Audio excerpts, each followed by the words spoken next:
been fishing many, many years, and one of the things that I'm constantly amazed by fishermen is ingenuity and how thought processes blend and come and form new techniques.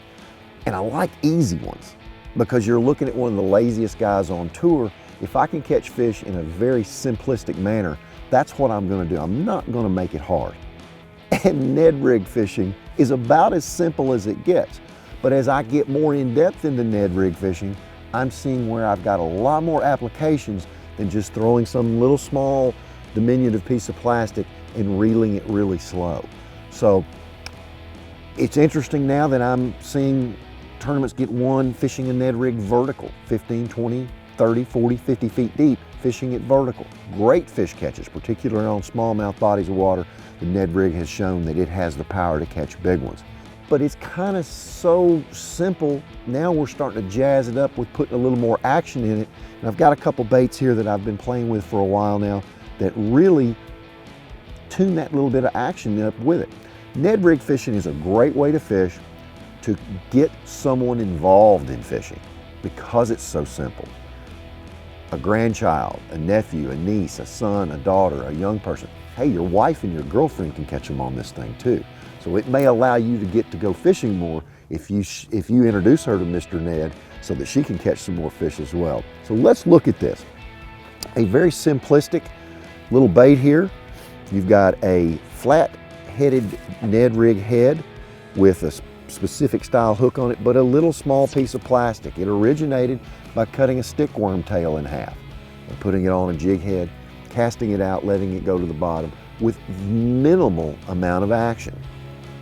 This is the Ned Ocho that I've been playing with on tour here for quite some time.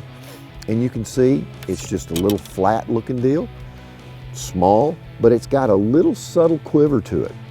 Playing video games for smallmouth and spotted bass in deep water with a larger head, you can watch this go down deep, deep, deep, see those fish on your Garmin unit, see it on live scope, jig it in front of them, catch them. Are you hungry right now? I ask you a question, are you hungry right now? If you've had lunch or dinner, you don't want another big steak, another big cheeseburger, but if one of those little small baby-sized Snicker candy bars is laying over there next to you, next to your easy chair, you probably reach over there and grab it. And that's how I kind of look at this thing. This is just a little bite that a fish can get very easily and keep eating a little Snickers candy bar. This particular Ned Ocho, it's an 8-sided bait. It's got little bitty ribs in it, makes a little bit of vibration, yet it mimics small creatures. Up north in the Great Lakes, it mimics a goby. And those smallmouth have gotten so big on the St. Lawrence, Lake Ontario, Lake Erie, over the last 5 to 10 years. It's amazing the 5 and 6 and 7 pound smallmouth that you can catch on this. The other day I was fishing in a reservoir and landed a 6-pound largemouth on one of these that on 6-pound test line. Now that was a heck of a fight as well. But small, diminutive, very limited amount of action. It's almost like a do-nothing technique. It'll do-nothing rigs or a slider rig where you just cast it out and reeled it really, really slow, maintaining contact with the bottom. Great way to catch them. But I've got 2 rigs here, and I use 2 different styles of line. When I'm fishing vertical, I use straight fluorocarbon. This is 8-pound Tatsu from Seaguar, very supple, very limp. I'm dropping this thing down. The flat head causes a little bit of line twist, and the line being, the fluorocarbon, the Tatsu being so supple, helps keep this thing to behave in a day's worth of fishing. Very important. The second way I like to fish this is with a braid to fluoro leader. This is smackdown, and you can see it's in the high-vis green. We're all getting older. I can't see as well, so I can't tell which way that 6-pound line is going when a fish bites it a lot of times, but this high-vis green allows me to see this. With the Ned Rig, most of your bites are very, very subtle. It's not like a jig bite, it's not a big thump. Occasionally you'll feel it, but most of the time it's just a line change, the direction of your line moves. So this high-vis green, I use 20-pound here and 6 to 10-pound here on my fluorocarbon. I use the InvisX for my fluorocarbon up front. Being able to see this allows me to get these fish hooked very easily. Now another one of my rigs that I like to use, and I like to swim this one, is a Ned Rig cutter worm. It takes the Rage flange technology from the Strike King line and puts it into a little Ocho shaped worm with that little bitty tail. And it has just a little bit of movement, not a lot, has a little bit of thump. So if you're fishing in slightly dingier water, these fish can find this a lot easier.